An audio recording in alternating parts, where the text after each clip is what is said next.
Welcome into the Sports Objective. Very happy to have a great show for you, a matinee special, if you will, kind of like if you have baseball and a guy that loves baseball and like we do is here with us. But we're going to be talking about a different sport, a sport that he knows extremely well, and that's basketball, right, Bubba?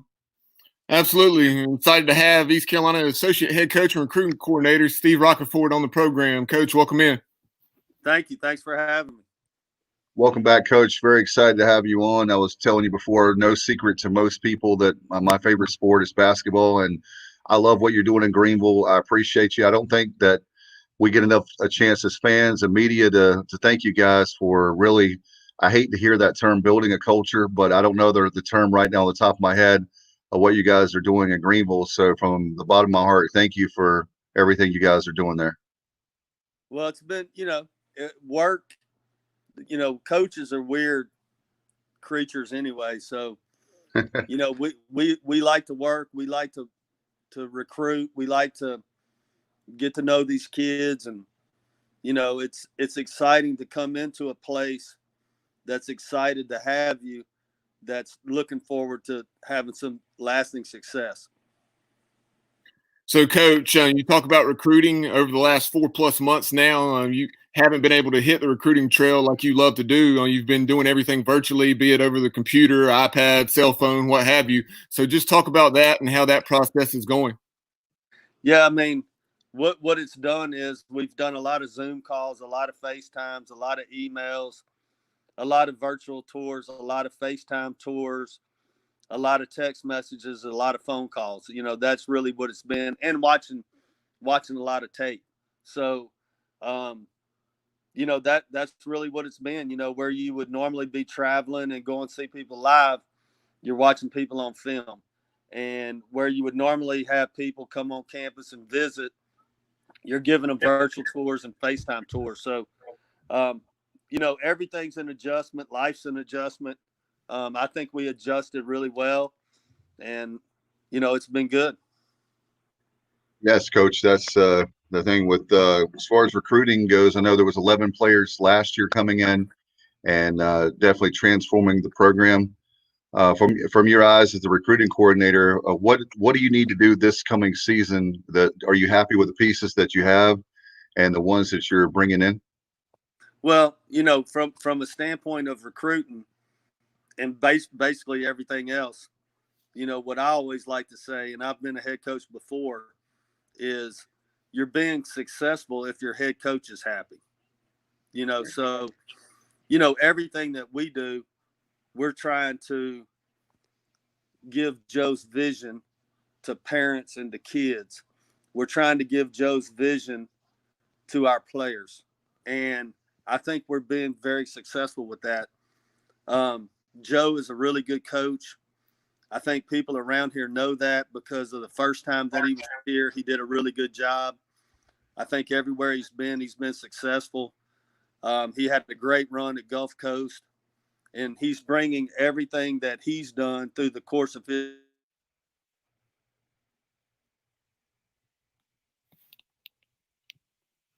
clicker. Am I still there? There you go. Yes, sir. The last sentence or so, we lost you. Well, I just think that Joe has been successful with his culture, with his style, with his system everywhere he's ever been. And so it's our job as assistants, as players, to continue that, here. And he's a really good coach. And what I like to say about turning programs is you have to have a really good head coach, and you have to recruit good players, and they have to buy into what the head coach is selling. And, I'm happy to be here with him.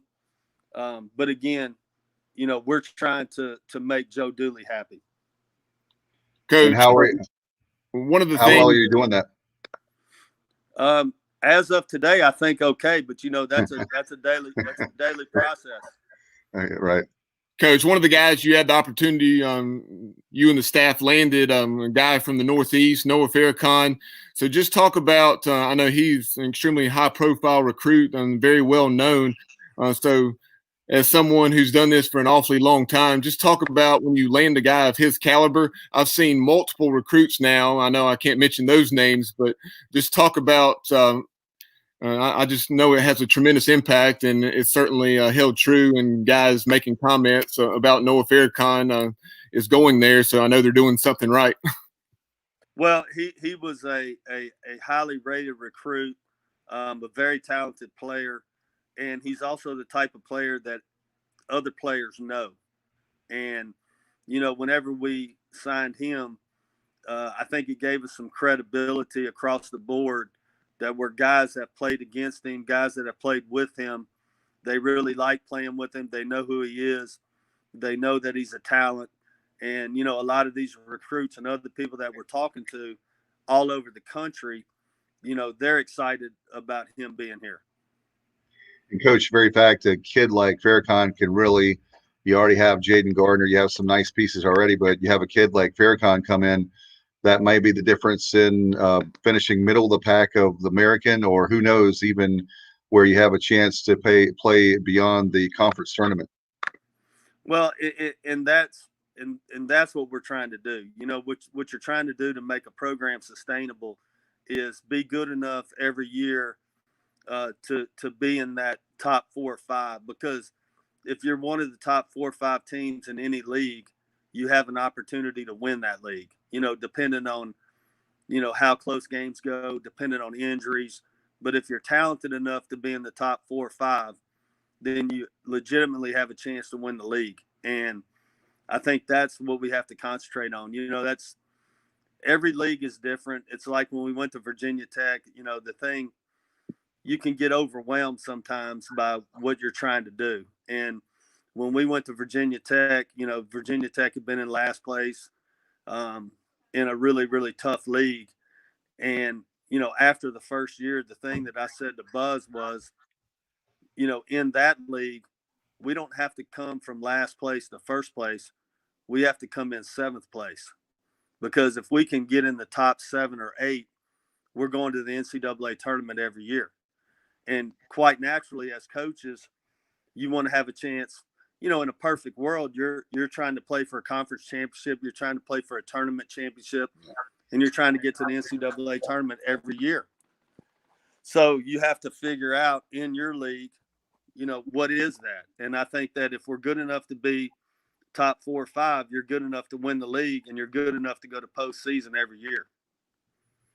And it looks like, Coach, even the great thing about the American is such a good league and so well respected. It looks like 3 or 4 bids to the NCAA tournament. And then you have, of course, the NIT. And I know there's other basketball powerhouses that would, frown upon the NIT. For us, the NIT is a really big deal. Well, I think postseason is. Whenever you're building a program, you want to see results. You want to see yourself getting better, and whatever we can do to get better. If you're good enough to win 17 games, you're good enough to win 20 games. And if you're good enough to win 20 games, you're good enough to be in the mix to do a lot of really good stuff. And if you can go to postseason play, especially in the early stages, if early, if it's going to the NIT, then you have something to build on. And once you go to postseason, then anything can happen. Coach, taking a look at the roster, we've already mentioned Noah Farrakhan coming in. Also, you had Derek Kwanzaa, who had been in the fold for quite some time, and then a couple of preferred walk-ons, and Brendan Kelly, a legacy recruit, son of former Pirate point guard from the 1980s, Jeff Kelly, and then also Dylan Blake from First Flight out on the Outer Banks. Talk a little about those guys, and then also just what your needs are going to be for that 2021 class, because I know you're losing a little bit more this year than we did this time around. Well, I think what you're looking for in those guys that you mentioned are guys that fit into what you're trying to do. And, with Derek, he is a big guy that's very athletic, that plays really, really hard. And so anytime you can get somebody like that, hopefully a rim protector, a rebounder, somebody that plays extremely hard and is athletic, it's a good get. I think with those other guys, what you're looking for is pass, dribble, and shoot guys. As you continue to build, you look at the holes that you have and what you need to try to fill. And I think everybody knows the last 2 years, we haven't shot the ball from three very well. And we've got to continue to get better with that. We got to continue to add people that can shoot the ball. And that's really what we're looking for. That's what we're looking for now. That's what we're looking for in the next class, in the class after that. Guys that, can pass, dribble, and shoot. Guys that are multi-position guys. And guys that understand what we're doing and where we think we are. And Coach, I was speaking of 3-point shooting. I was telling Bubba, look, he's the stats guy. I'm not at all. He's the guy that knows all the stats, and I'm the guy. I said, Bubba, even I can look at if you have 2 or 3 more threes in a game, we could have won a lot more games last year. It was so close. And then, you look at one of those things where there's so many open shots that if we can have more of those fall, then all of a sudden we go from only winning 10 games, 13 games in that range to where we could win, like you were talking about, more of a 18 to 20 win team. Yeah, and I think that we played a lot of close games last year. I think it was 8 games that were decided by 6 or less. And whenever you do that, that means that you did get better. You're in those games. Now you have to find a way to win those games. And, I think the simplest thing for us is make more threes, like you said, shoot the ball better from the floor. And I think Jaden, his development is really going to help us with that, because anytime you have a guy on the floor that's going to command a double team, that's going to open up shots for other people. And I think if you move the ball, the more open shots you get, the more shots you're going to make. The more shots you make, the higher percentage you're going to shoot. The higher percentage you shoot, the more games you're going to win. And that's basically it. And Coach, adding to about Jaden, I was very upset. I know I'm a member of the media, but I was very upset he didn't get Player of the Year. I thought he deserved Player of the Year in the league. I couldn't believe that he didn't make it, but I guess judging by his social media post, the great thing about that kid is that he always seems to be the first one in the gym, the last one to leave. So I get to leave, and I guess that gives him a chip on his shoulder where his junior year, that he's really going to go off and blossom even more than his sophomore year. Well, I think he came in as a freshman and probably surprised some people as far as what his production was as a freshman. He improved to a sophomore year. His numbers speak for themselves. And I do think he's a hard worker. He's a good guy. He's a high character guy. And he's going to continue to get better. So we're lucky to have a guy like that. We're lucky to have a guy like that to build around. And, I think he's a guy that people like they want to come and play with him because they know what type of player he is. And I think the best is yet to come. I think his next 2 years are going to be really good for him and really good for us. Coach, until the last 2-3 weeks, something like that, you hadn't seen these guys since, I guess, March 11th, March 12th, when you guys were leaving Fort Worth and coming back to Greenville. And then all the guys, well, not all of them, some stayed in Greenville, but then a lot were going home. So just talk about, I believe all the teams back on campus now. Correct me if I'm wrong. And then just talk about what's going on with everyone back in Greenville. Yeah, I think we did a really good job. Joe did a really good job of staying in contact with all of our players, with all of our players' parents. We made a concerted effort to do that, to make sure everybody was safe and healthy where they were.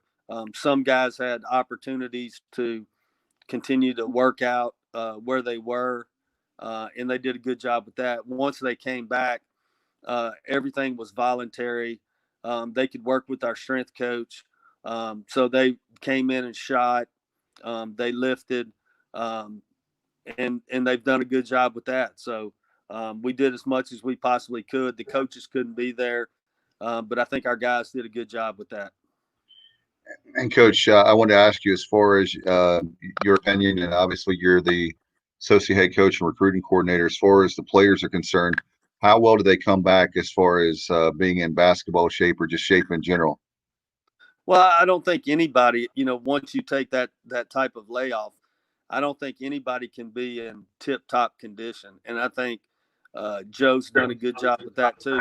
He realizes that these guys are not in the physical condition that they need to be in.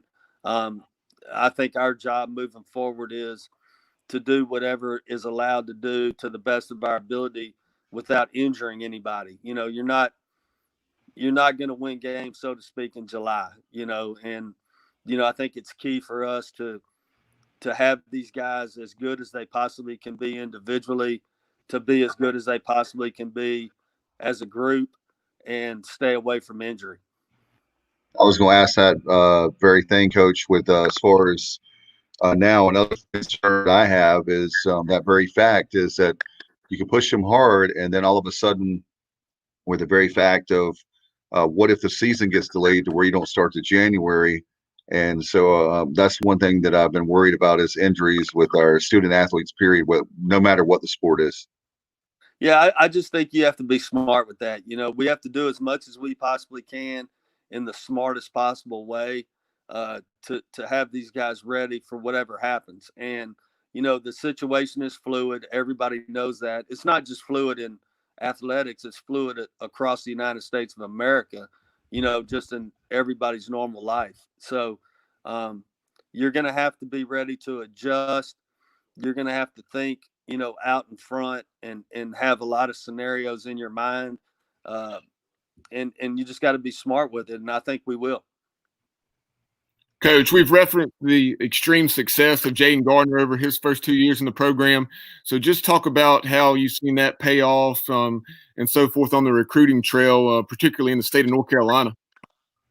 Well, I think anytime you have a guy that's come from within your state and he's had the success that he's had, the next step is he has to continue to get better and do the things that he needs to do.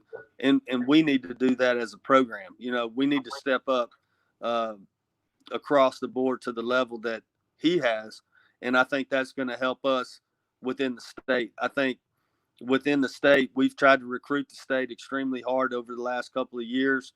And I think that's going to pay off down the road. I think also his success is going to pay off down the road. And I think one of the things that you can never look past is we need to start having success and wins and losses and show people that we're for real. And, I think this year is a big year for us to do that.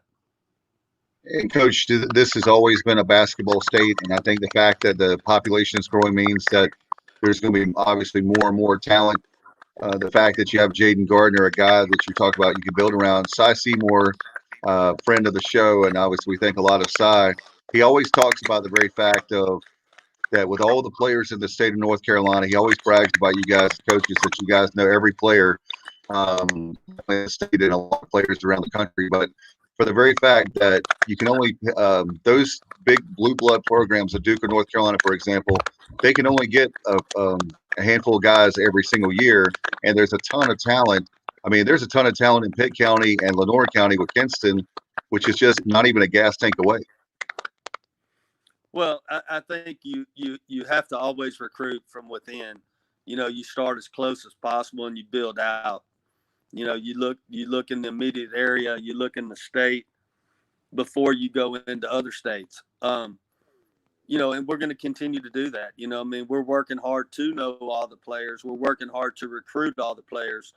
But what happens is other people are recruiting those guys too. They know that there's good players here. There's other people coming in besides, Duke and North Carolina State. There's people in the ACC that have recruited the state of North Carolina. And whenever you have good players in your state, everybody is going to recruit those guys. And I think that's why it's important for us to continue building on what we're doing and continue to show improvement in every way, shape, or form so that those guys will feel good about what we're doing and we'll have a chance to get them. Another thing that comes to mind, Coach, is the very fact that – I'm sorry, I was just going to add this real quick, Bubba. Another thing that comes to mind I want to mention is the very fact that if you have a kid that could be sitting on the bench in the ACC, but you have a kid that can start in the American. The American's a great league, and I think it's very underrated. But you look at I'm just amazed that with the time I was a student in East Carolina, where we were only on a few games a year on television, to now where I can watch a game on my phone. Are you kidding me? On ESPN, on the different platforms of ESPN. So, how big of factors does that play when you have a kid that maybe a local kid that normally would be at the ACC or interested in ACC, but now they can get playing time in the American and get a ton of exposure? Well, I think everybody's different.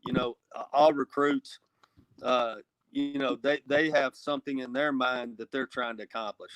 And, that's going to depend on the individual. I think that with us, like you said, being able to play on TV just about every single game we play, I think that's big. I think a lot of recruits ask that question.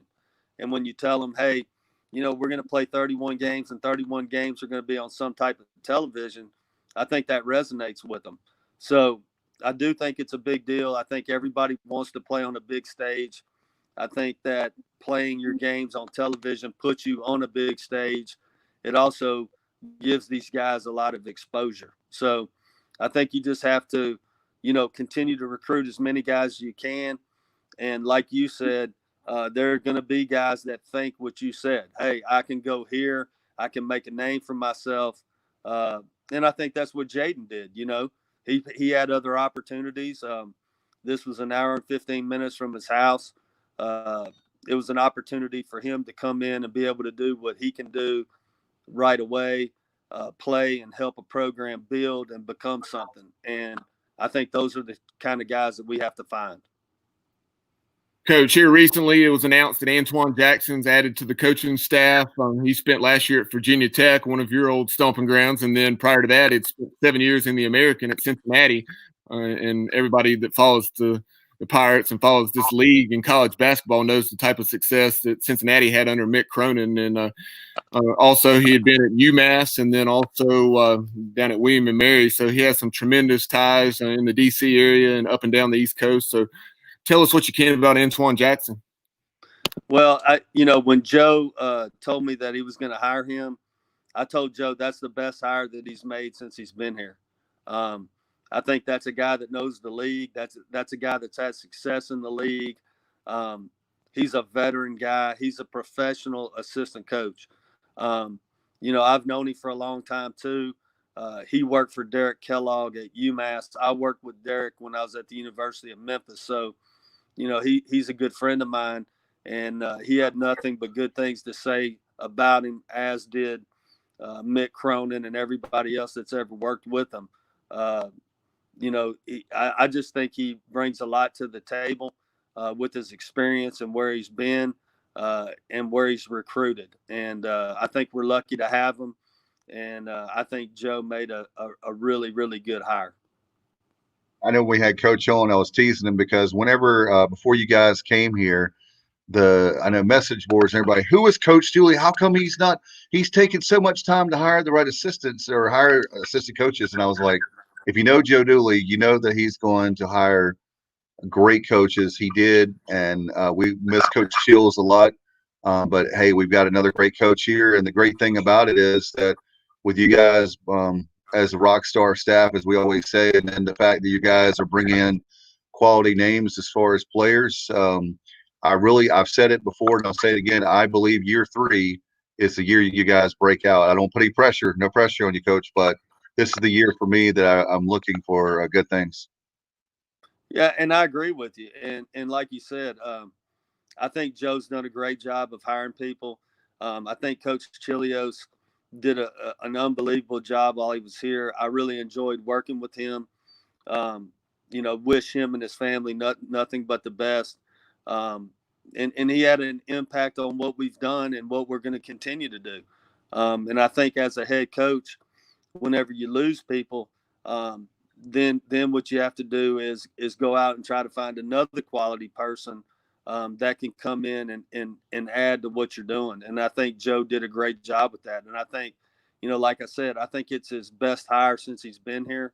I think he brings a lot of stuff to the table that's going to help us.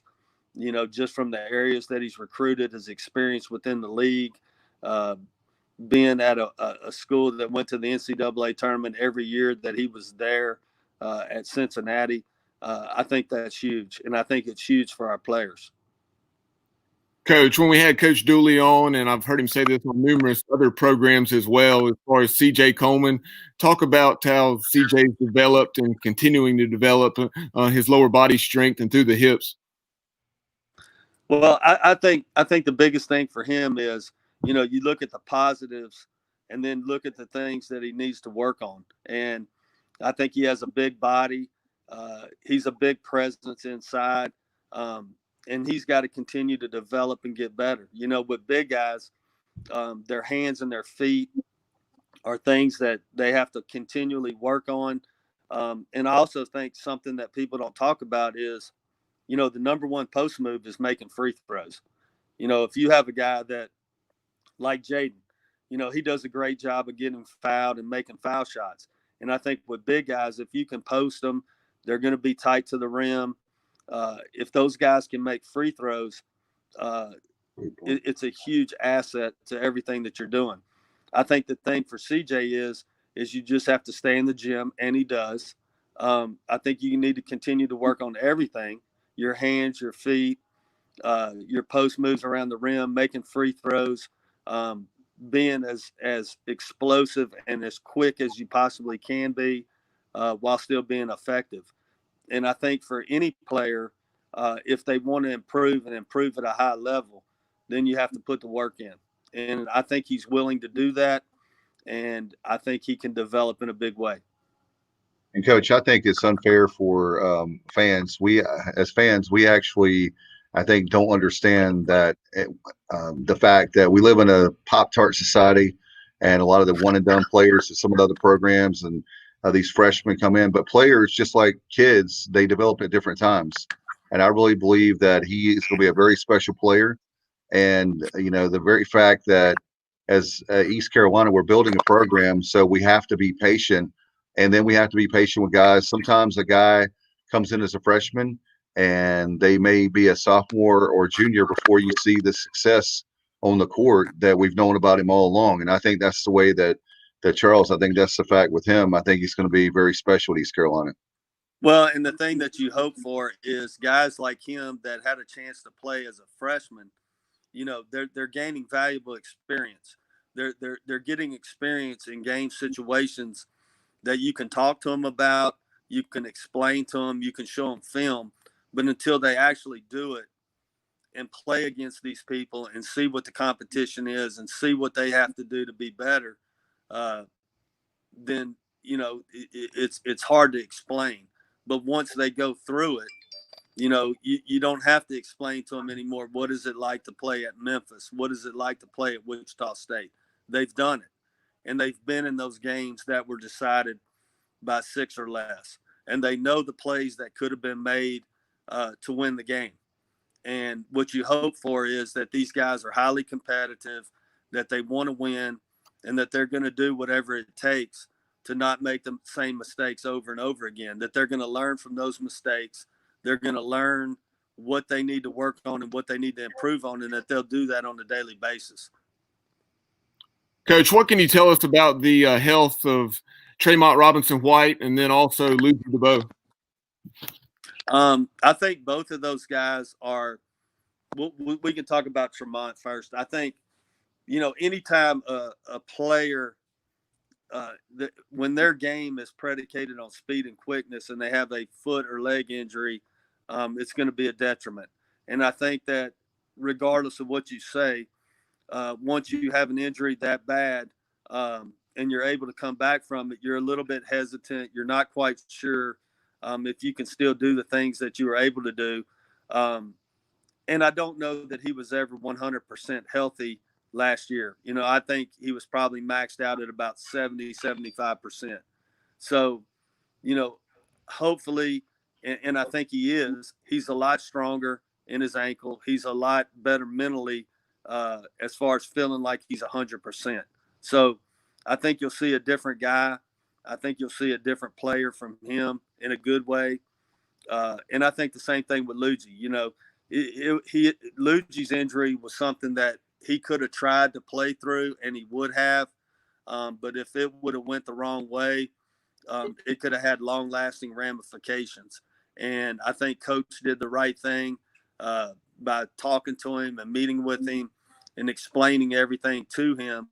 And it was in his best interest to get it taken care of when he did, so that he would have a chance to be 100% for us, as well as after he leaves. So I think it was in his best interest to have the surgery and get healthy. And I think he feels a lot better. I think he's close to 100%. He's worked extremely hard to get back, and he's a very hard worker.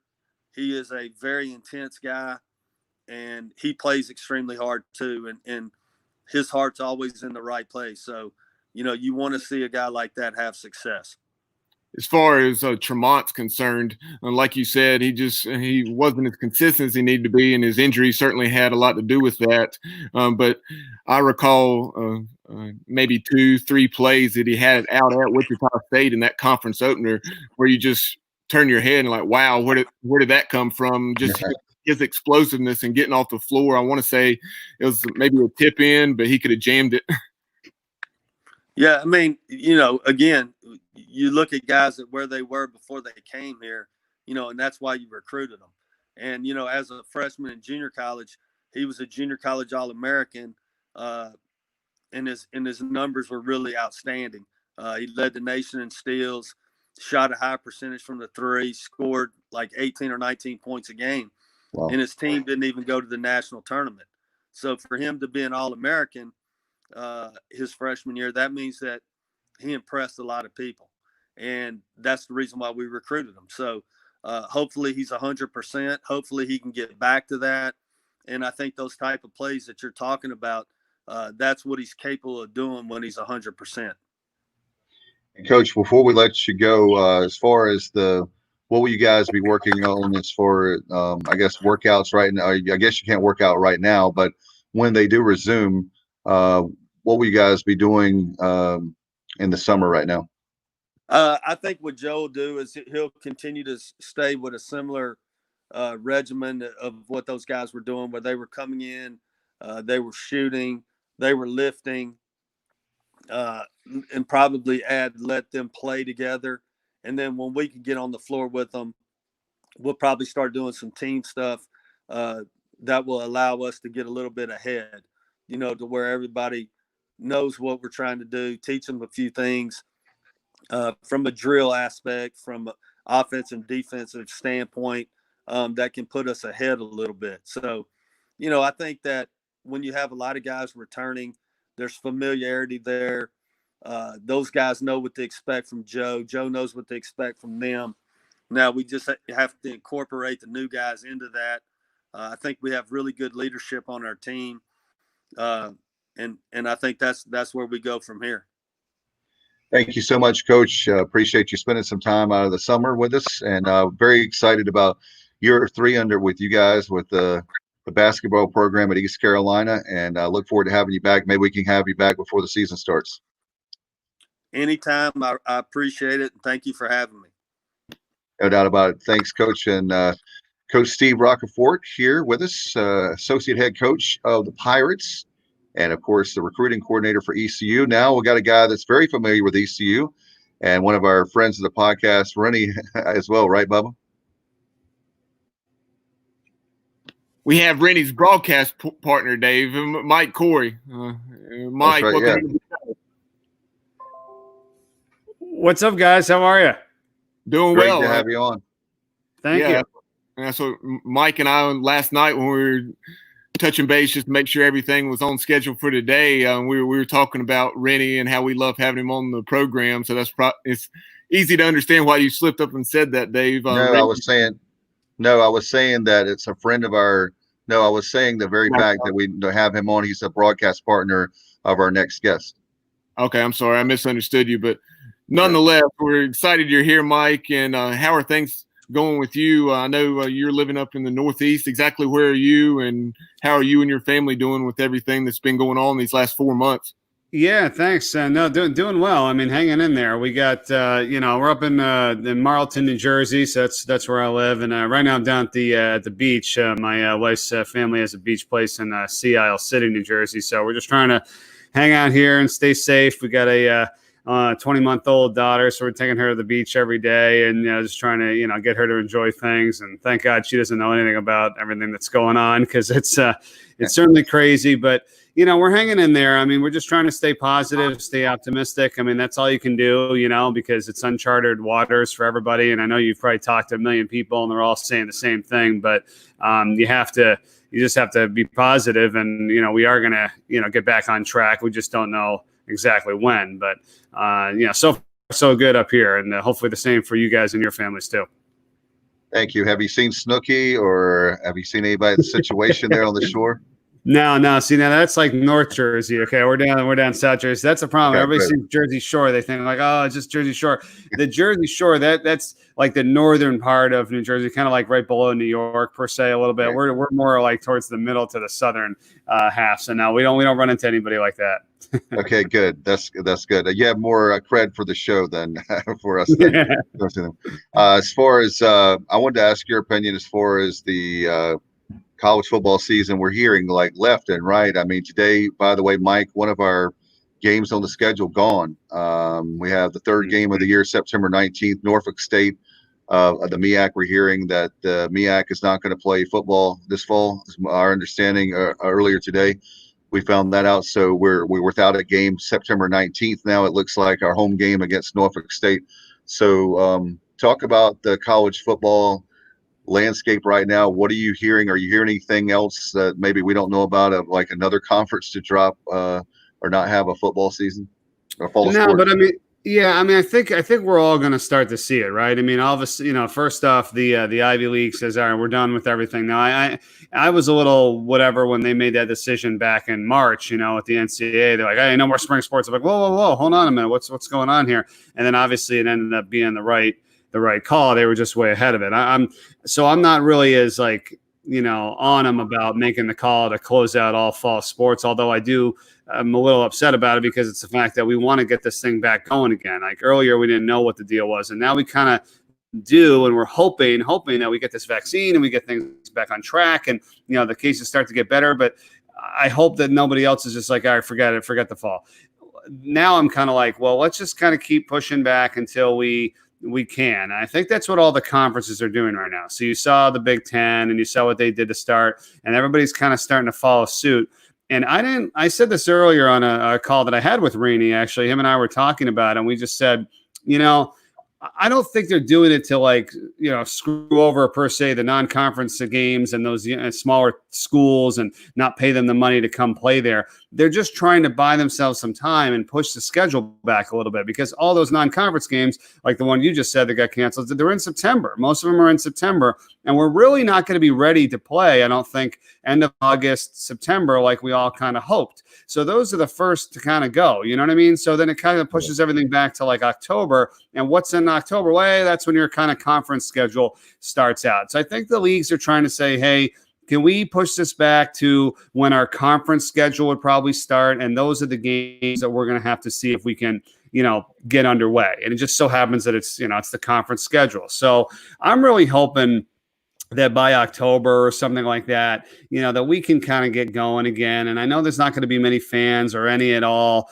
but it's going to be for this year. I think the end of this year. I'm almost like, I don't want to say I'm rushing time away. I do not want to say that at all. But it's 2021, and I think everybody might feel like a little bit of a relief. We got this vaccine. Hopefully things are better and people are confident and okay to go out and do stuff. Until everybody's comfortable, it's not going to be the same. So long answer to your question, but I just think it's going to get pushed back. Hopefully it doesn't get canceled, but we're just trying to buy some time. And I think that's what all these leagues are doing. Like you're saying, Mike, you're buying yourself 3 or 4 weeks. And then also one of the big things, and in my opinion, as far as playing a conference only schedule, is also the consistency as it pertains to testing and all those protocols. Yeah, well, that's it too. I mean, you test somebody one day, right? And then, hey, we're good to go. And then, well, what about the next day? What about next week? Where did they go? What have they done? I mean, it's really, you can go down to the micro, second of all this stuff. I mean, if anything really, like, I went to the grocery store. Well, I wore my mask, and then, I grabbed the thing off the shelf. Well, somebody had to put it on the shelf. Well, what were they doing? Yeah, it's like you could say anything about everything. I mean, we can't live life like that, and we don't. And right now we have to because of the virus, and we're very concerned about every single little thing, which I understand. But that's why it's so difficult. You know what I mean? Like I said, even earlier on another call that I have with some other people, I said, it's like we're doing all this stuff. We got to have all these measures. We got to do this. We got to do that. We got that. And then we're going to enjoy it. I mean, is this what we really want to do? Is this how we're going to play? Is this how it's meant to be done? I mean, I know the answer is no, because it's not normal right now, but it's like, are we going through so much just to try to make this happen? And it's just not, I don't know. You know what I mean? I want to play. Obviously, I don't want to not have a season, but I'm just looking at like the NBA and Major League Baseball and the NHL and all the rigmarole that they got to go through, and half the players don't want to play, and they're fearful for their safety, as they should, and their families. So I understand. And then all of a sudden, we're going to try to get this college football thing going, and I don't even know if the schools are going to be open. Like, we don't even know if students can go back to the school. And then, we're just going to have football. Like, there's just so many questions, and it's just like, it's very frustrating. A very quick follow-up to what you're saying, just trying to put it all together in your mind and just think about the possibility of playing football. I heard an interview with East Carolina head coach Mike Houston a couple of days ago, and Coach Houston was just talking about how surreal it was to have a team meeting in a 50,000-seat stadium instead of your team meeting room because of social distancing. And then the Pirates, of course, trying to play on week 0 against Marshall on August 29th. And then they're going to be scheduled to start camp on July 31st. So, I mean, here you are 2.5 weeks before starting fall camp, and you have to meet in a 50,000-seat stadium. It's just hard to fathom. Exactly right. I mean, exactly what you just said. I know it doesn't really make much sense. You know what I mean? And I don't know how much you're going to be able to, monitor every single little thing that happens and what gets done. I mean, you can take as many precautions as you can, but I don't know. It's it's a lot to handle. And Mike, that very point that you made about rushing things, not rushing things, but all the stuff that we're having to go through. Same thing that us, if you know, in the state of North Carolina, let's say that we could only have potentially 25% of the stadium for capacity. That would be, like Bubba said, I think it's 12,700, something like that.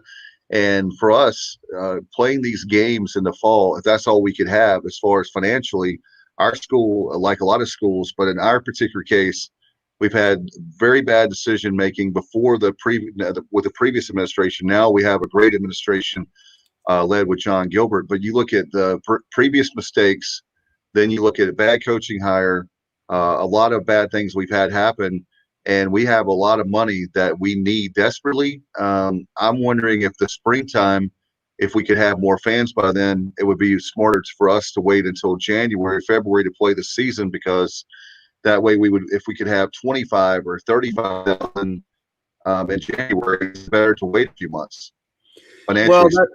Well, that's the thing. I mean, I'll get back to the spring in a second, but I mean, the money, the financials, you're absolutely right. I mean, everybody's taking a hit in one fashion or another right now, and that's very damaging and it's tough. I mean, let's think of you look at Major League Baseball, right? I mean, why it took them so long, in my opinion, is that if you're the owners, I mean, you're going to play. Fine. Okay, you play. Well, you got to pay all the players. You got to pay all the stuff. And then you have no fans. So, like, you're not getting any money. You're not getting any merchandise. You're not getting any sales. So, like, what's the incentive for them? Then now they're having to pay, and they're not going to make anything. Like, they got to pay all the players and stuff. So it's like a very, not advantageous situation for them at all. And I'm not worried about the owners. I'm just saying, like, that's the money aspect. So, okay, we get back and we're going to play. It's like, well, we better have some fans, because if we don't, then that defeats the purpose, like at least in these major league sports, of getting those jobs back to the people that only get paid when they get to the game, when they're working the game. Like, I have a lot of friends and people I know that do games with us that only get paid when they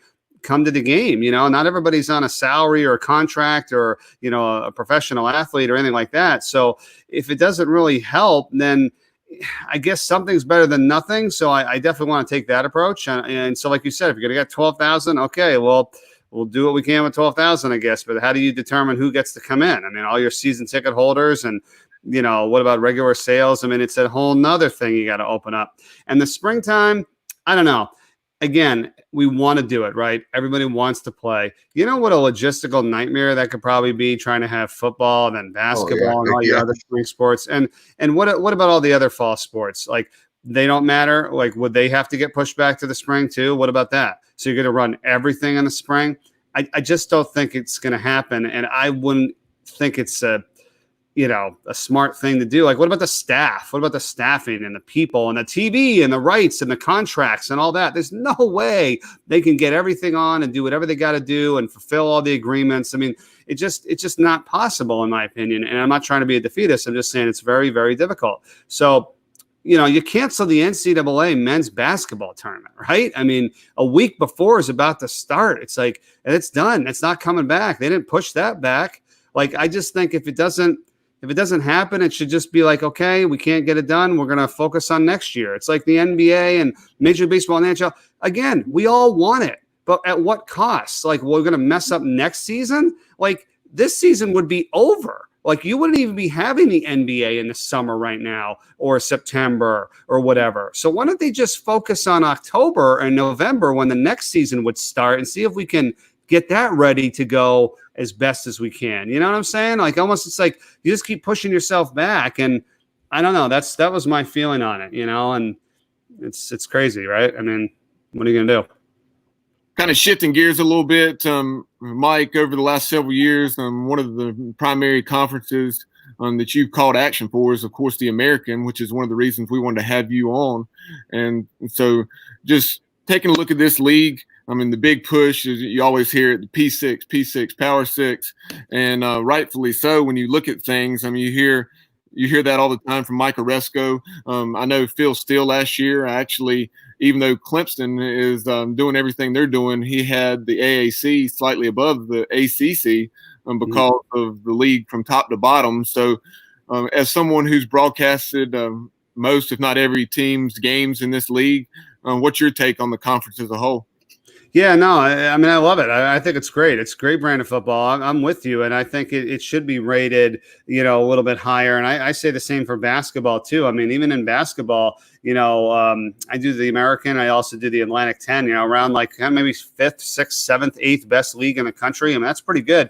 I mean, there's 32 conferences, in college basketball. So, I mean, I say that for that. For football, yeah, I say the same thing. I mean, they got to – there's so many great athletes and coaches, and teams have been successful and they've done well in postseason. and it's just the fact that, unfortunately, the fan base and the, it's never going to be, well, I should say never, but like the Alabamas or, whatever. I mean, that's an extreme example because that's like one of the top ones. But that's the only reason why I think, they're not getting as much respect, but I mean, I would think if we can get, they got a great TV contract, with us and ESPN. They got a lot of good stuff going for them. I mean, I wish people would kind of think of it, a little bit more like, yeah, it's not the 6th one or whatever. I mean, it could be 5 or 6. Like, I wish they wouldn't even have that. I'd rather just have teams and leagues and let's play. But like I said, you have to think of this as a business situation, and it comes down to money.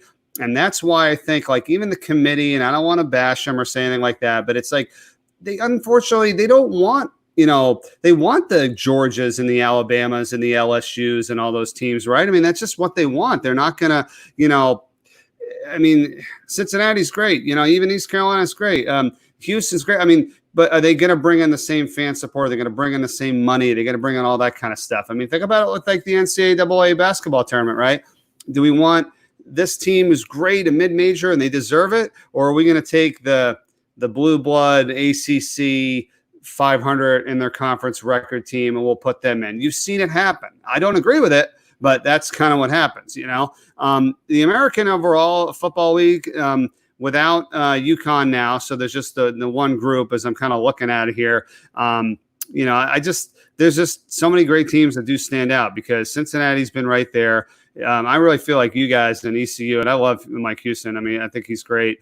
We've talked to him last year. He's going to be awesome for you guys. So I see ECU getting right back up there, like in years past that we've seen before. Houston's always very good. Memphis, even without Norvell, I mean, I think there's just a lot of athletes there. Navy consistently so good, right? Hard to play against that team.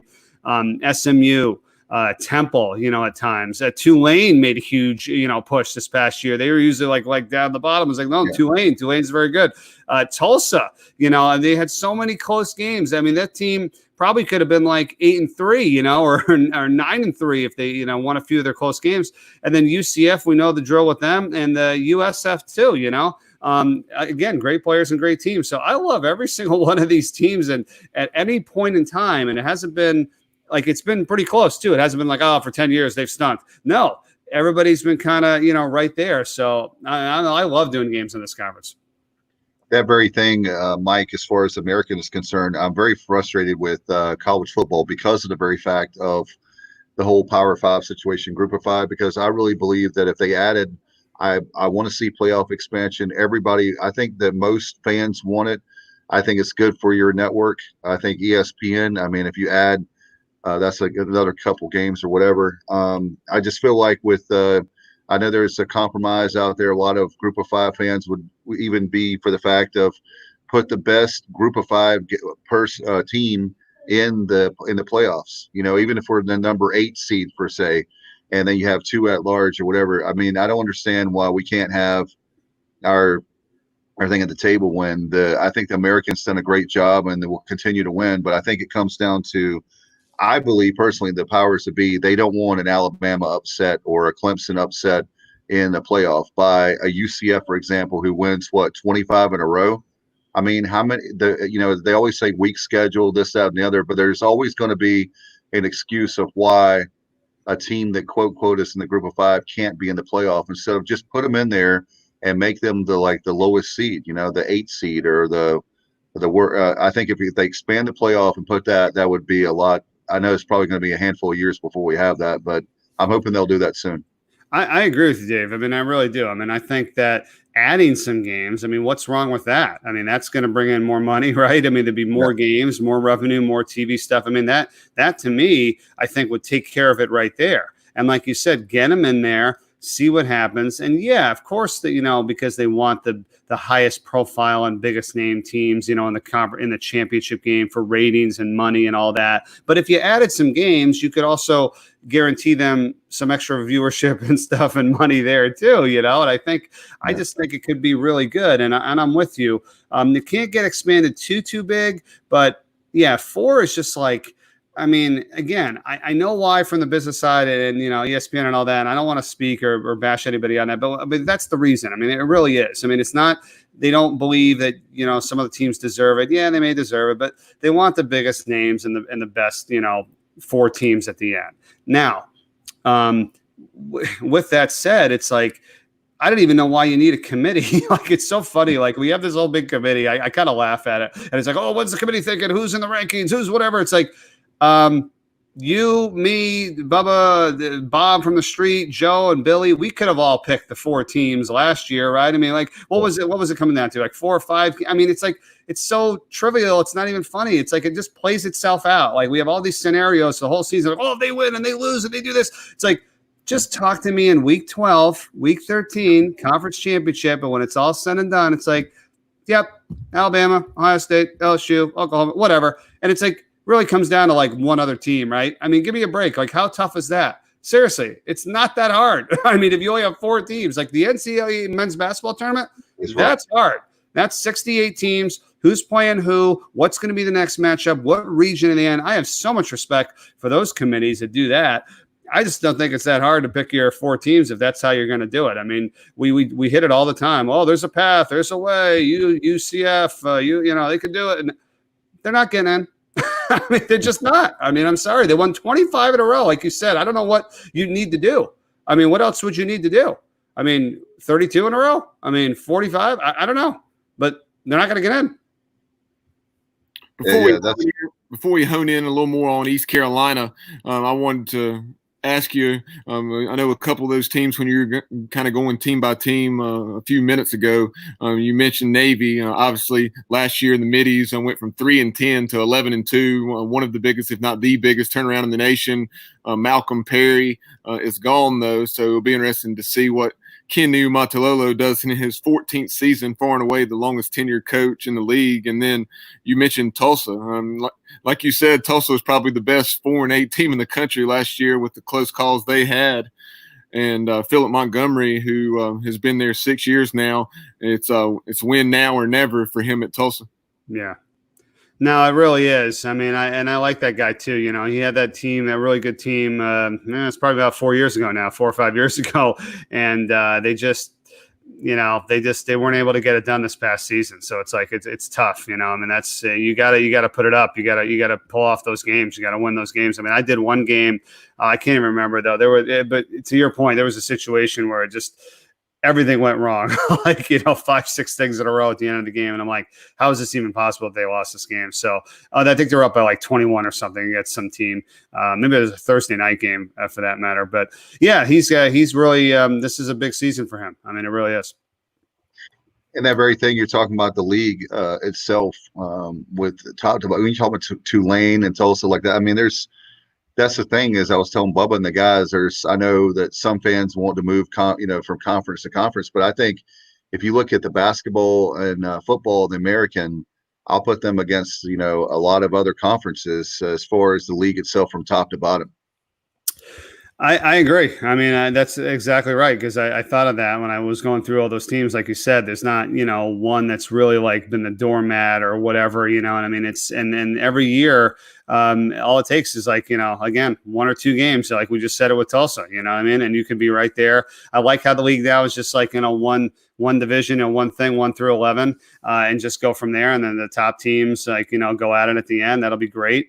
But again, it's, let's hope we have an opportunity to see that this season. I'm not quite sure, if it's going to play out that way, but, hopefully we'll know very soon. Yeah, I agree with you regarding the 11-team league. I know, obviously, in the ACC, fortunately, we haven't had this in the American. We've had good matchups between Cincinnati and Memphis, but in the ACC, the Atlantic champ, Clemson, so you're looking at them facing somebody out of the Coastal a lot of times with with a 7-5 record or something like that. Yeah, no, I know. That's what I mean. It's like really, and then that's a tough situation because they won their league, but they're not even close to. It's like the wild card in baseball, right? I mean, I always feel like it's like the Red Sox and the Yankees, like the top 2 teams in that have the 2 best records, and one's got to be the wild card. Meanwhile, you got 2 other division winners who are like 10 games back of them, But that puts stock in winning your division and, beating the teams that you should beat. And really just to your point, Bubba and Dave, who you mentioned earlier about this with the, you got to play who's on your schedule. And that's all you can do. I mean, you can make a real tough schedule and, but the league is hard enough as it is, right? We feel like for each team. So they can go out and play some good non-conference games, but you're not going to go play Alabama, Auburn, Kentucky or somebody else. I mean, you got to play a couple others where you're going to grab a win or 2 and you got to have your record up there. So like, I just can't stand when it's always like, well, strength of schedule. It's like, okay, before the season starts, everybody in the SEC has the best strength of schedule. You know what I mean? Like who's going to beat them because they play 8 of their games against themselves. And all those teams are some of the highest ranked and best teams in the country. There's one conference that's like that. So I hate when they do that. Like, oh, strength of schedule. I know we're not as strong as your conference. It's like, but that's what I'm saying. It's like where you give the credit to UCF for winning, 25 in a row. It's like you're in the conference. Those are the teams you play. They played some pretty good out of conference teams. I mean, you can only do what you can do. I mean, I'm sorry that I don't get Georgia, Alabama, Auburn, whatever on my schedule every single year. I don't play in that league. Yeah, and you can't. I mean, I know there's some leagues in the past in basketball or different ones that they may be the only team that's good and every other team is terrible. But if you look at the American, that's not the case. I mean, UCF had some close games, USF, and there was in that run and like we talked about Memphis. I mean, there's so many great Cincinnatis. I mean, there's so many teams that could have knocked them off and they didn't. and teams that, if you look at the American year after year after year, there's generally 3 or 4 teams in the top 25, and that's like a lot of leagues. They're in the Power 5 that have a handful of teams in the top 25. So I'm not, obviously I didn't go to UCF, but I was like, man, that's really deflating when you see a team that wins 25 straight. And then the fact that, that I don't believe in the Power 5 group of 5 thing. We're Division 1, and we're doing, and another point I make to Bubba and Kyle all the time, and to the viewers and listeners of the show, is the very fact that we're doing exactly the same thing that the Power 5 is doing, but yet we don't get the same. Well, obviously we're not in the SEC. We're getting I love the ESPN, and I love Commissioner Resco, what he was able to work out with our new TV deal. Pushes us way away from any other group of 5. But I mean, it's just frustrating for us that knows that things could be better in college football as far as the leagues itself. And I know with what was it, the article in Sports Illustrated that had all the different leagues of where they should do realignment now, where they had 12 teams in a league, Bubba? Was it 10? Yeah, I love that article. Mike probably saw that, Dave. I think it was Pat 40. Pat 40, yeah.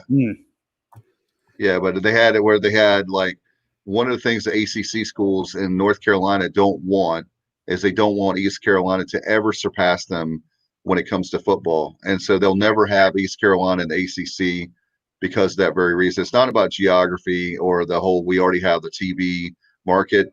That's such BS. What it comes down to is when East Carolina is really good, we can beat up on the ACC schools. And I'm not anti-ACC. I'm just saying that it was funny that he had like Duke and Carolina and State in there in that same league. I was like, that would be nuts. That would be really crazy to see that league. I don't think it's going to ever happen. It was a nice article, but who knows?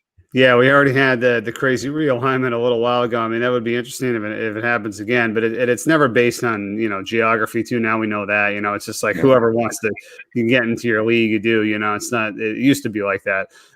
But yeah, and then to one of the things you were saying, I just feel like the rankings, it's kind of a joke. I feel like every year, it comes out like before the season even starts. Like, I'll just guarantee you every year, Texas is always going to be in like the top 10 or top 15, right? Before the year even starts, like it's like Texas 12, like really? Like they might not even have finished the last year in the top 25, or, they might just be based on merit or whatever, but it's just because of their name. It's like Texas. And so they get a high ranking to start the season. Like say they're like ranked 7th, right? Then they could lose 1 or 2 and they drop to 10 or 12 and then they win again. They're back to 8. Like they already start so high that they don't have to, this is because who they are. You talk about a UCF, you know how long it took for them they're 20th. Yeah. Now they're 19. Now they're 18. Now they won 20 in a row. All right, we'll get them up to 10, or like it's so hard for them to crack like the top 10. And that's why it's so difficult, right? And you said it last year, 3 or 4 teams ranked in the top 25 in the American. Yeah, it's great. And I agree with it. But it was like 20th, 21st, 23rd, and 25th, which is okay. I get it. I mean, maybe based on last season, that was valid. But every year, Texas starts in the top 10, whether they're really good or not. And then when they lose, you don't drop as bad, But it's hard to get in. It's even harder to move up unless you're a name and you just get vaulted at a high ranking just to start, and then allows you that flexibility based on whatever happens in your year. Mike, bringing things back close to home, I know you said earlier briefly when we were talking about East Carolina and that you were high on East Carolina head coach Mike Houston and the interaction you had with him a season ago. Obviously so proven, whether it was at 2 FCS schools and JMU and then the Citadel, and then obviously played for a D2 championship at Lenoir-Rhyne, which is here in North Carolina. So his success and having success in different ways speaks for itself. Just talk about your perception of this Pirate program and where it's headed, because we have an awful lot to work with offensively. Have a quarterback, hometown kid like Holton Ahlers, and then some tremendous wideouts like C.J. Johnson, Tyler Snead, etc. Yeah, well, and to start with Houston now, I mean, just a super guy, great coach. Did an unbelievable job. JMU knows, it was just like a perfect fit. I mean, it's like purple over to purple, just like right across the way. And I was like, yeah, this is a great pickup. And just by talking to him, he understands. I think he understands the players. He understands like us as the media. He's respectful. He's honest.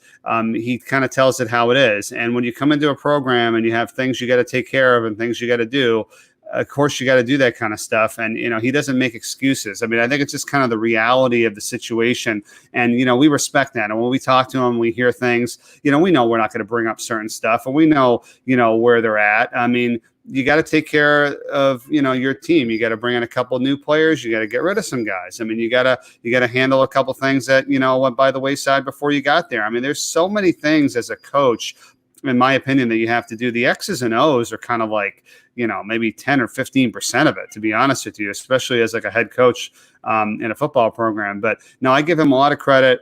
He's a well-spoken guy. I mean, his track record speaks for itself. I think the players like playing for him. And I think he's really going to, in time, get this program up to a level where it can sustain it and be good year after year after year and just keep recharging, regrouping, recharging.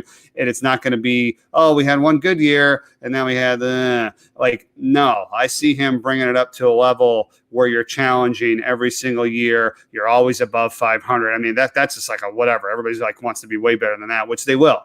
And with the fan support, that's awesome. When the fans come back, which again will be next year, unfortunately, it's not going to be this year. Like when you get your capacity, the way that stadium is meant to be, and it's 50,000 people screaming. I've been there before. I think it's an unbelievable environment. It's a tough place to play. Like you said, nobody else wants to go there and play you guys. That's another huge benefit and a feather in his cap. So when you already go to a place where you don't have to worry about winning to bring the fans back, now you might have to bring a few more back, but you're already starting at a good 30 or 40, whatever thousand. I mean, once we can be at capacity after this virus. So that's helpful. So I'm excited. The new press box and, the luxury seats and all that. It's going in the right direction. And this is probably good for him that it's kind of a weird situation right now. So he can still get his legs underneath him and do what they need to do as a program, right? We have all this extra time, or most people do, and they can kind of step back and go, all right, what do we have to do better here? What can we fix? What can we do now where we're not held to the fire? Like, what did you do? Like, he's had some time now to hopefully get a few things under control that is behind the scenes that you really can't talk about, that you just know is affecting your program. But he'll get it going. I like this guy a lot. And Mike, here's a stat for you. Last year, speaking of top 25 or top 20, East Carolina ranked 19th in the country, with the 19th youngest team in the country last year. So if you add this year, but definitely by next year, 21, those guys who are freshmen will all of a sudden be seniors and juniors, which means they go from being one of the youngest teams to one of the oldest teams in that span. That's year 3 under Houston. I believe with that group by year 3 under Houston and with his players, if you look at the recruiting, I don't know if you follow recruiting, but the recruiting that East Carolina has done over the last 2 years under Houston has been some of the best ever. And I'm not just saying that. I'm not a recruiting guru, but I'm smart enough to know that the recruiting has been way above par. So when you factor in everything, and the fact that the guy, no matter, I think the thing that I'm most impressed about Houston is the very fact that if you talk to everybody, what I've read, if you talk to everybody, wherever program, if it's a high school level in the Asheville area, was it AC Reynolds, Bubba? I think it's AC Reynolds. What was the name of the high school that he was at?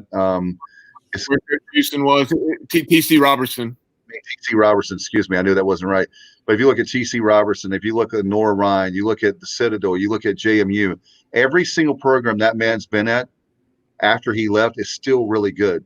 And how many guys can say that as a coaching career, if it's high school or whatever college level, that they've left a program, he left the program in really good shape. Still to this day, those programs are very good, Mike.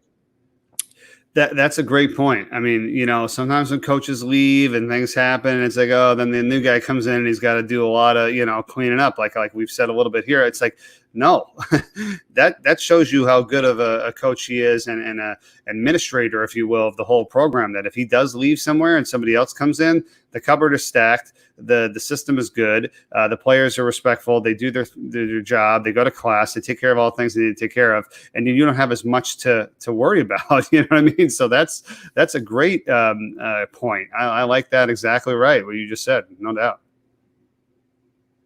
So, What about Mike? As we're starting to wind this interview down, I wanted to mention just is college football outside the obvious. Obviously, we're wondering whether we're going to even have football, but assuming we do have football this fall, what are some of the storylines around the country that you're keeping an eye on?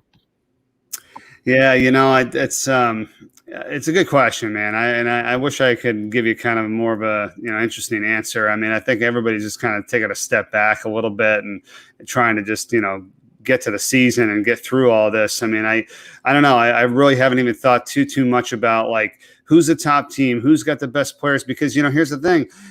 They all get to play, is somebody out because of the virus? Is somebody, coming back? Is somebody transferring? I mean, there's just so many other questions.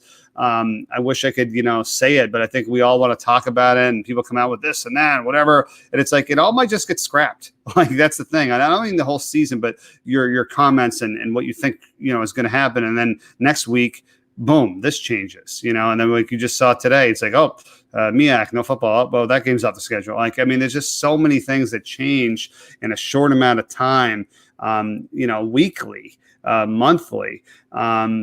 I don't know. I mean, I really, I'd like to say I had an idea for you, even like the top teams like the LSUs and the Clemsons, it's, they're always going to be right there, I think. I mean, even without Joe Burrow, say LSU, right? I mean, they're going to have somebody, right? They're going to reload. It's just Orgeron's done an amazing job. But it's like you could see how like the difference of, one season or 1 year or one game or whatever it is. I mean, they want to run that guy out of town, the next year they win the national championship. It's like, I think about things just in life in general sometimes, and not to get, off sports for you, but I remember Aaron Rodgers back in the day. I don't know, there's something going on. They lost like 2 games in a row or something. I don't know, in Green Bay. And he just goes, everybody just relax. RELAX. And he like just spells it out like relax. And it's like, sometimes I try to think of that and I go, yeah, we just have to kind of relax a little bit right now. Like there's like, what are we going to do? What about this? What that? Just, it's going to play itself out. There's always so much we can do personally. We have to be positive, think for the best. And I'm excited to hopefully think there will be a season. And if not, we will get through this time period, and then there will be. And we can actually really talk football, X's and O's, players, coaches, and who's going to beat who. But I don't even know if they're going to play and if they can even get on the field. So it's just hard to kind of make assumptions and, stuff like right now, to be honest with you. Yeah, when I think of Aaron Rodgers, I think of 2 things. I think of a tremendous quarterback, and I think of discount double check. Exactly. That's the greatest commercials. Mike, as far as I'm a broadcasting nerd, so I know you've done great work in football. What other sports have you called, and are there, as a 2-parter, and the second part of the question, if you haven't called the sport, would you? What are other sports that you would like to do? Yeah, no, I mean, obviously the main ones, like you said, football, basketball, and I do lacrosse. That's what I do in the springtime, which I really enjoy. I think it's a great sport. It's growing a lot on the high school level, not as so much on the college, only because there's not as many teams, but it'll get there someday. But yeah, I've been very fortunate to do field hockey for the Olympics, which I was hoping to do again this summer. Yeah, and it got postponed, as we all know. But I've done the last 3 Summer Olympics doing the play-by-play for the field hockey. So I enjoy that. I've done speed skating at the Olympics before as well on radio with Westwood One. That's always been, interesting and a challenge, and covering stuff like that. I've done MMA before a couple times. I got asked to do that, which was interesting. Had to learn that sport. Even a water polo, game match before I've done. A lot of different stuff. I try not to, you try to take as many opportunities and things as you can. And you work on it and you learn the sport, you talk to people, you get to know the rules, and you just go from there. But yeah, those the 3 main ones: football, basketball, and lacrosse. But I enjoy doing all that other stuff. I mean, it's a great challenge, and the Olympics is kind of like a dream, to be able to be fortunate enough to do that, and appeal to such a mass audience. Hopefully that'll come back. We'll have all that squared away for next summer. but yeah, no, it's been fun. I enjoy it all, really. But yeah, I mean, I love football. I mean, basketball is probably the easier one. You know, I always tell people because it's just less to prepare for, and it's 2 hours. You're indoors. It's climate controlled, and it's just it's easier. You can just run up and talk to a player before the game. You know what I mean? You can go in the locker room and hit the coach. I mean, that's the one thing. With football, it's like it's such an ordeal sometimes. I'd love to have the access that we have like with basketball. Now, Mike. I did have a quick question now that you're talking about the broadcasting perspective and, dealing with the elements and so forth in football, sometimes depending on the press box facility you're in. East Carolina had the new Town Bank Tower being unveiled last year. Talk briefly about that. And had you done a game in the old press box at Dowdy-Ficklen Stadium, I guess in 2017? Yeah, I have. I did games there back in the day, and I thought it was fine. I mean, from our vantage point perspective, I mean, I'm not saying that the thing was needed to be upgraded, which I mean, that's of course it's great, but I mean, I was okay with our position and whatnot, beforehand. But then, yeah, I did 2 games during the construction. So we were going up on that, makeshift elevator on the outside of the stadium. And we were in there, and we had like some crates and boxes to get up our stack guy. So he had some room to be able to have, and, and it was hot. And of course, they had the little porta potty on the thing. And, there wasn't the food, the spread you normally used to. We're so spoiled anyway. It's like, but I mean, we did that twice. So that was a little bit of a challenge, just because and I'm not like looking for amenities like, oh, I need my food and this and that, but it's just be able to go down and get the notes or talk to, Tom McClellan or, any of those guys, or go to the regular bathroom, that would have been nice. But I think it's going to be amazing. And I'm so looking forward to doing, games there, once we get back going again, because it just looks awesome. Maybe you guys give me a little bit more of a heads up on what it is if you've been up there, but it seems to be really, really cool. Yeah, I have. I've been up there. It's just a great feeling with the press box. Something that was long overdue. It only took the university 40 years to get it. 41, I guess. So hopefully it won't take 41 years to get another press box. So, but anyway, we can't worry about that right now because financially that's a whole nother show about the press box. But it is very nice, and certainly for the media. Kyle teases me because the pregame meals up there are fantastic, and I do go up there and do some work a quarter or two a game. I don't know about you. I know you're broadcasting the game, but it's a nice feel to be able to have. There's my son Alexander making a cameo. But anyway, the very fact of Kyle teases me because of the going up there to the press box and how come you aren't in the fans? I do like to be in the stadium, and I have season tickets, 4 seats in section 2, but it is something about that. I'll tell you one thing. It's a lot. The thing about that press box is for the media is working right on the same floor you guys are. It is very high up compared to the old press box, the double wide in the sky. Well, that's it. I mean, I'm not when you're really high up, I mean, that's, the binoculars. I love to be able to call games without using the binoculars. It just makes it so much easier so you can kind of get the wide view.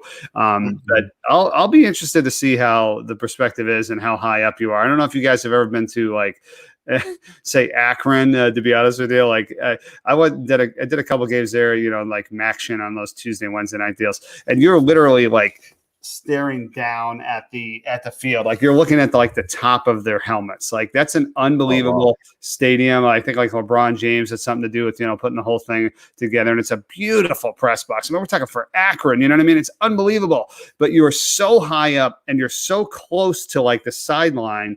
You honestly have to lean over so you can see the sideline below you. I mean, it's I know it's about money. I hate to keep going back to this. It's about money though, because if they talk to every single person that actually used it and what you were looking for and what you needed, every design of a new press box, suites, whatever, would be exactly what the broadcasters and people are looking for. But there's always something, right? They're like, oh, we had this, but then we had to save some money here. We couldn't do that. And then the windows don't open. It's well, why would the windows not open? It's well, it's a cost thing. It's money. I mean, it's it just makes no sense, right? So I hope it's to everybody's liking, but that's usually what happens, right?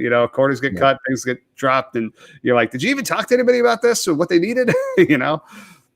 Yeah, you describing the Akron press box and that vantage point you had. It sounds like you're the human sky cam, like you're strapped to the camera. Exactly. That's gonna be fun. Well, Mike, how can people follow you before we let you go? How can they follow you on social media? And we're looking forward to whenever the season is. If it's 20, 21, 22, 23, I don't know. Everything seems to get pushed back so much. How can people follow you on social media? Yeah, no, thanks so much. Just at Mike Corey Sports. That's pretty much my handle for whether it's Facebook, Twitter, Instagram, and YouTube. Just at Mike Corey Sports, and then the same for the website, www.mikecoreysports.com. And it's been fun. I'm trying to keep up like you guys and just doing a few interviews here and there, talking to, as many people as we can to get a perspective on, not just the sports, but also what we can do during this time just to be better. You know what I mean? Like I've really spent a lot of time at just trying to become a better, person. I mean, husband, father, also personally, like health wise, like I lost, to be honest with you, over 30 pounds. I mean, I wasn't like completely overweight, but I needed to. I lost 30 pounds. I'm eating better. And I'm just trying to do a little bit less, like we're always trying to do more. And with all this that's happened, I'm like, you know what? What's most important, So I'm trying to do a little bit of self-reflection too, and, just be better with things and, and do the best I can. So I'm trying to use that time effectively. So hopefully, and reading too. I've been reading a lot more, picking up a lot of good stuff there too. So yeah, I'm with you. Hopefully things will get back. And when they do, we should all be better at it, and take the positives out of this, which I think are going to be good once we get through the rough patch. But thank you. It's always good to talk to you guys. I appreciate you having me on, and hopefully we'll be throwing the football around real soon. Well, that's the plan, and we'll have you on. Hopefully, we can have you on during the season to talk some college football, talk sports. That would be what a concept, right? I know. We'd love it. That'd be great. Thanks, man. Enjoy the rest of your summer. Enjoy your time with the Jersey Shore. Yeah, thank you so much. Thanks, Dave. Right. You guys are great. I appreciate it. Appreciate it, Mike. Have a good one. Wow, what a great show. Appreciate Mike very much. He is awesome. And certainly with the American and ESPN, we're very happy with the TV deal. We're very happy with the broadcasters. And I know that I pay more attention to it because that's what I love. I'm in broadcasting and I love it. So those guys are fantastic, and look forward to whenever the season is. But I tell you, it's hard to believe. I think that you'd have a better chance to predict the lottery numbers than if we're going to play college football or not. Or maybe not. Maybe we know deep down that we're not going to be playing, but hopefully we can keep our fingers crossed that we will, and we'll keep certainly with the news today of I guess MEAC sports as far as the conference is concerned.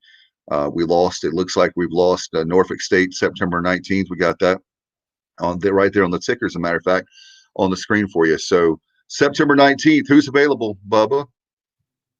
Yeah, put me on the spot there, Dave. I know what you're trying to do, but no, App State, as you guys say, my favorite team. I guess the Pirates come second now, but no, the Mountaineers are available on the 19th of September. They were scheduled to go up to Camp Randall and play the Badgers.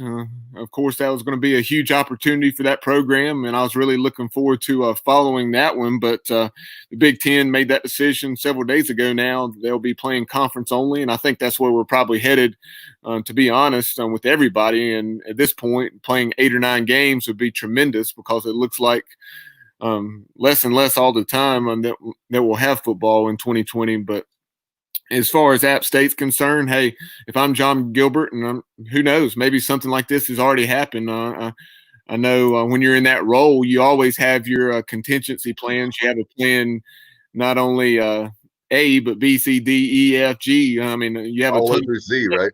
options and have them ready to roll should something like this arise.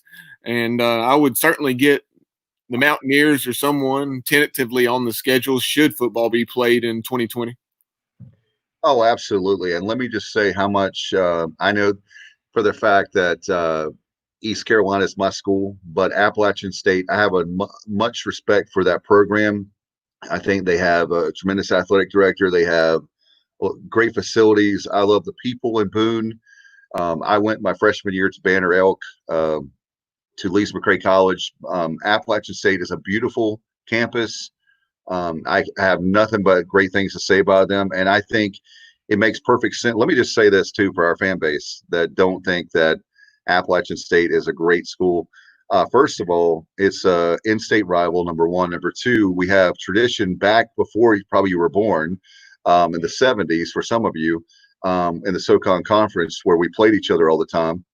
And I just think it makes sense. And then you look at the financial climate we're in right now, where Appalachian State is a bus ride and not an airplane ride. There's all great things about it. So I'm talking about in normal times, people need to get over whatever it is they don't think that's a name. That's a brand name team. They won 3 national championships back to back to back at the FCS level.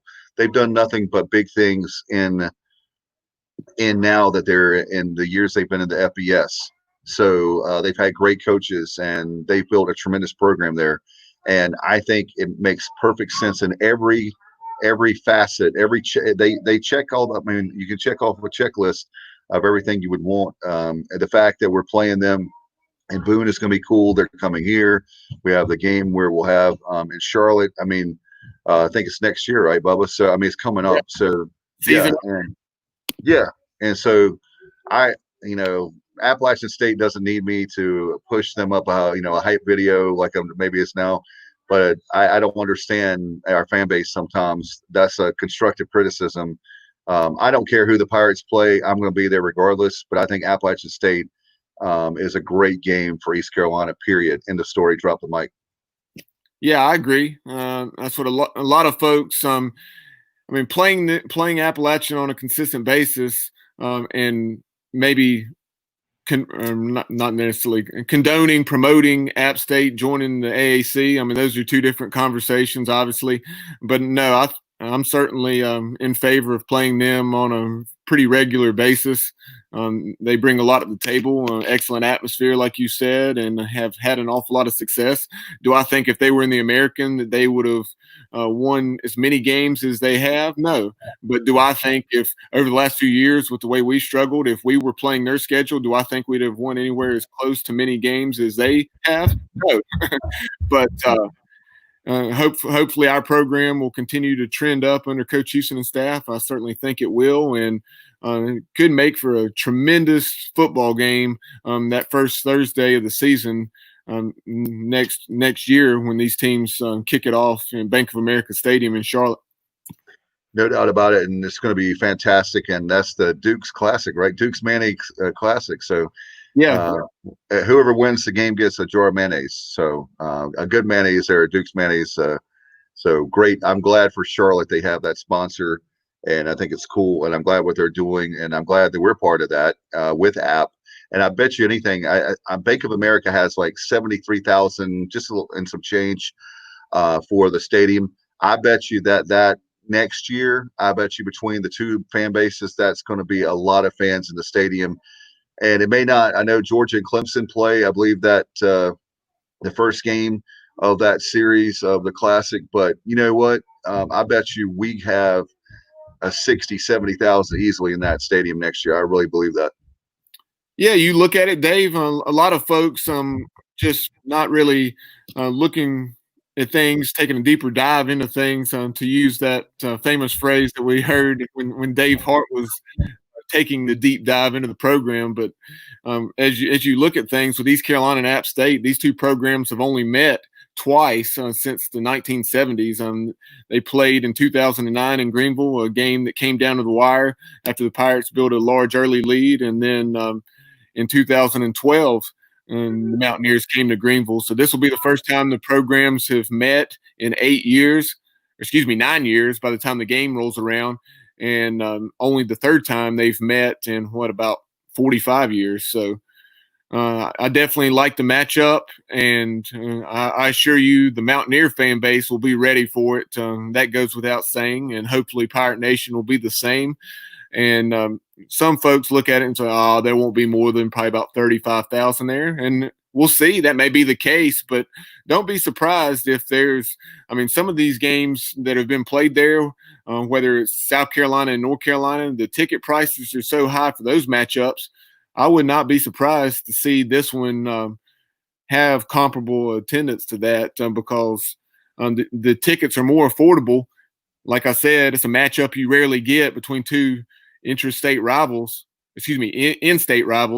and because of that, I would not be shocked to see 55 or 60,000 in that Bank of America Stadium for that season opener in 2021. No doubt it's going to be great, and look forward to having any kind of sports, man. I tell you what, NASCAR we have right now.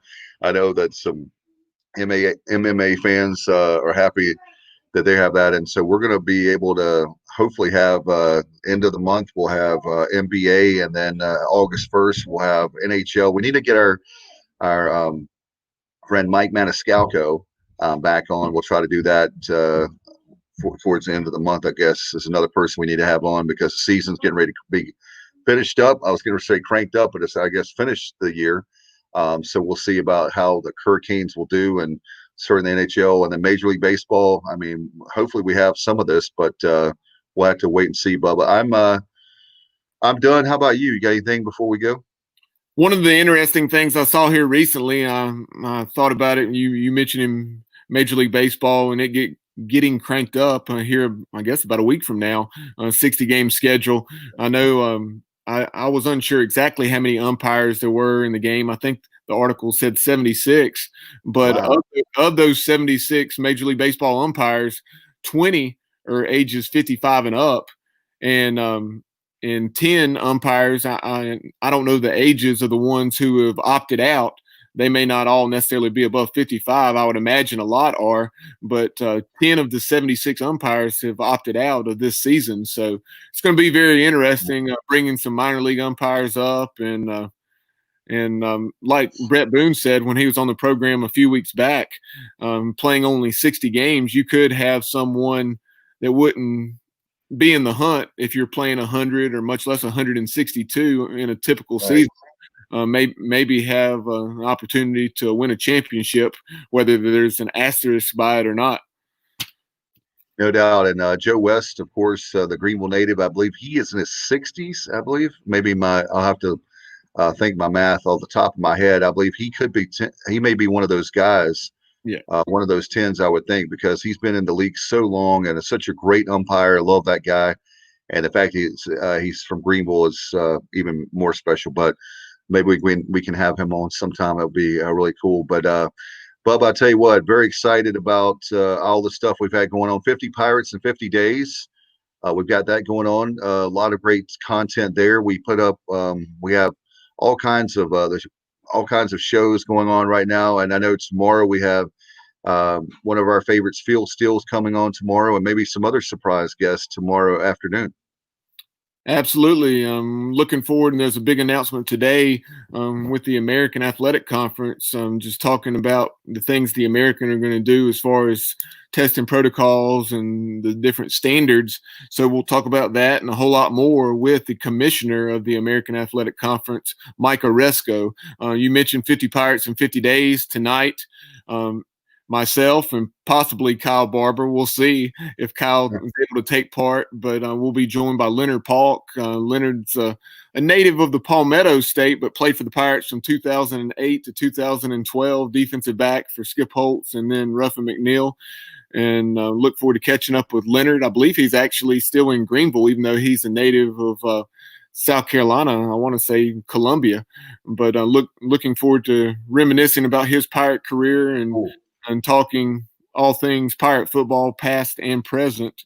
And then also we apologize. Last night we were going to have Greg Gardill, who was a defensive lineman on that 1991 Peach Bowl team.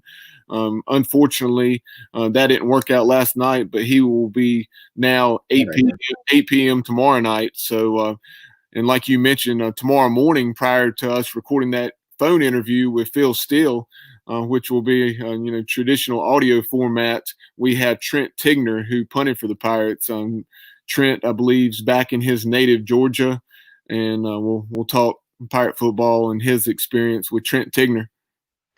That's going to be fantastic. Fans, I tell you what, we're so excited, all the great things happening for the show. And by the way, if you want to advertise on the show, we can put your We can put your ad on the screen as well. You can just simply email us, thesportsobj@gmail.com, thesportsobj@gmail.com, and we'll get in contact with you. Love to have you a part of the show, right? Like it where below where Bubba is in that bottom right corner, you can have your business right there. Love to have you. And certainly at that point where we can definitely take advertisers now. So love to have you on. And certainly fans, if you would like to see a certain guest on, or maybe your former Pirate and you want to get in contact with the show, that same email address at thesportsobj@gmail.com.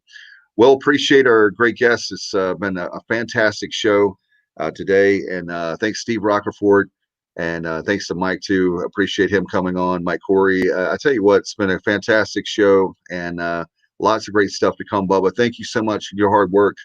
I appreciate you very much. I know that your husband and father and coach, and certainly, I mean, man, he does it all. He's like me. We've got more side hustles than anybody in the country. And I don't know how many hours you log in every week, Bubba, but you and I are both way up there. So thanks, man. I appreciate you, respect you. And he's like a brother to me. Appreciate it very much. And he's like my brother from the western part of the state. So anyway, I had a great time, Bubba. Thank you so much. And fans, thanks to all of you.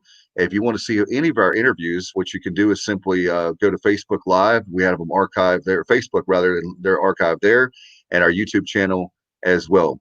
All right, until next time, you've been watching and listening to The Sports Objective. Go Pirates.